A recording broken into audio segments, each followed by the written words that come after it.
أعوذ بالله من الشيطان الرجيم بسم الله الرحمن الرحيم السلام عليكم ورحمة الله وبركاته.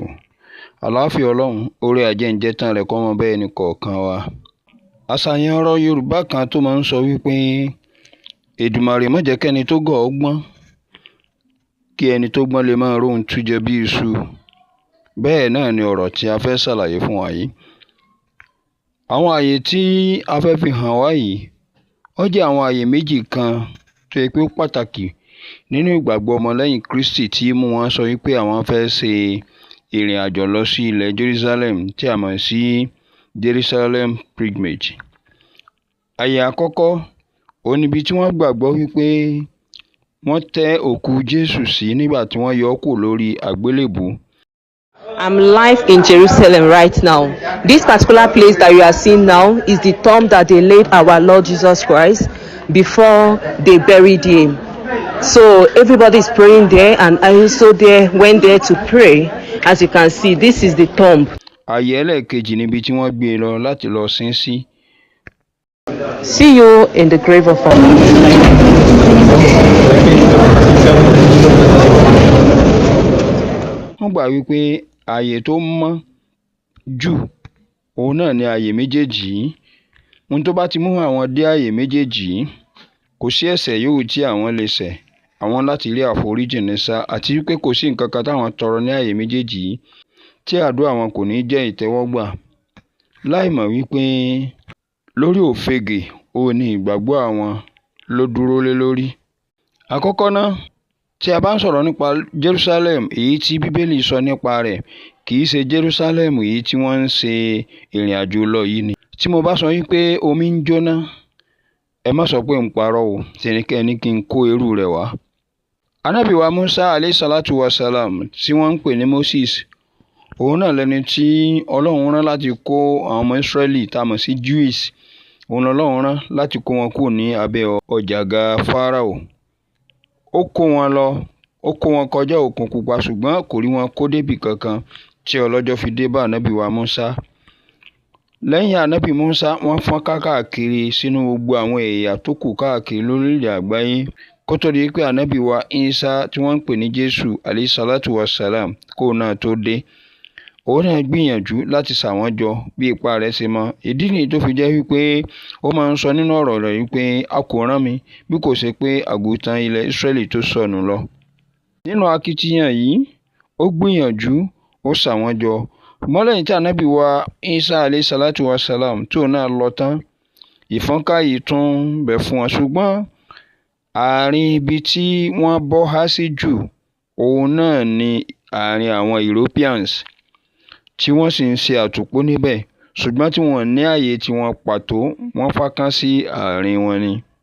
Nígbà tí ó di 1882, wọ́n sọ̀kalẹ̀ wá sí ilẹ̀ Palestine, ìyẹn ni pé wọ́n ṣe immigration wá sí ilẹ̀ Palestine nítorí ìdí mẹ́ta.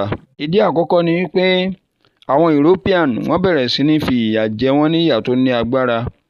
Wọ́n bẹ̀rẹ̀ sí ní lé wọn pé kí wọ́n jáde kúrò nínú ìlú àwọn. Ìdí àkọ́kọ́ lélẹ́yìí. Ìdí ẹlẹ́ẹ̀kejì, àwọn Zionist, àwọn tá à ń pè ní Zionist ni àwọn ìbáà jẹ́ ọmọ Israeli o, ìbáà jẹ́ ọmọ bòmí o, tó bá ti jẹ́ wípé ó dúró lórí ìlànà tí yóò gbè fún Israeli, yálà o nípasẹ̀ ibùgbé ni o, yálà o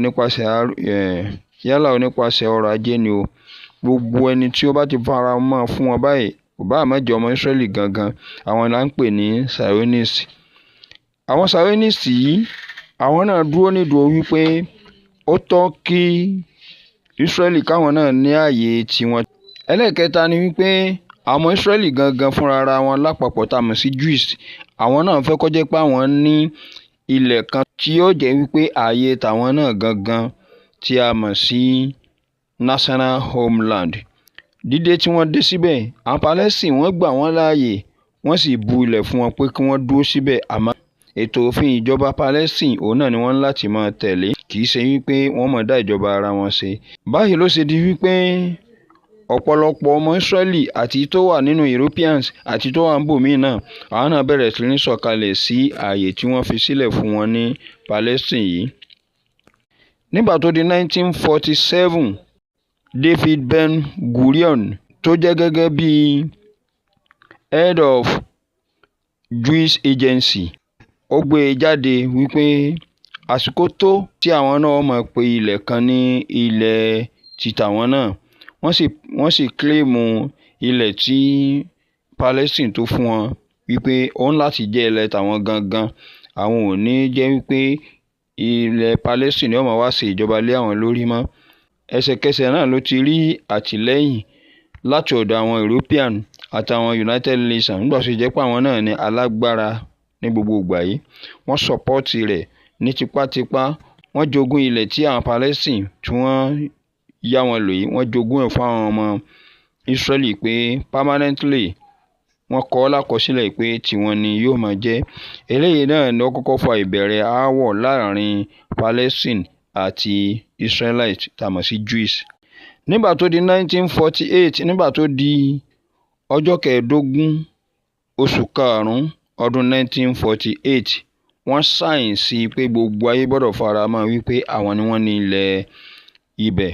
Àwọn náà sì já kúrò lábẹ́ Palestine, ó di pé àwọn náà ń ṣe ìjọba títara wọn fúnra ara wọn tí ó sì sẹ́ni tó tó bẹ́ẹ̀ tí ó yẹ̀ wọ́n ní ọwọ́ ẹ̀wò yìí. Eléyìí ni ìpìlẹ̀ Jerusalem tí òní tí a mọ̀ wípé àwọn Israeli ń kílèmù. Kò ń ṣe pé òun ni Jerusalem tàtijọ́, wọ́n ṣe immigration wá síbẹ̀ ni. Lẹ́yìn tí ààyè gbà wọ́n tán, ohun tí wọ́n mú lọ́kùnkúndùn láti máa fi ṣe ọrọ̀ ajé òun náà ni tourism tá a mọ̀ sí ìrìn àjò afẹ́. Wọ́n mọ̀ pé àwọn èèyàn dúdú pa fẹ́ràn ẹ̀sìn púpọ̀, a sì fẹ́ràn ìtànjẹ. Wọ́n láti kírètì àwọn àyè méjì kan. Alákọ̀ọ́kọ́ ni wọ́n fi ibì kan ṣe wípé eléyìí ni ibi tí a tẹ́ Jésù Kristi sí lẹ́yìn tí wọ́n yọ kúrò lórí igi àgbélébù.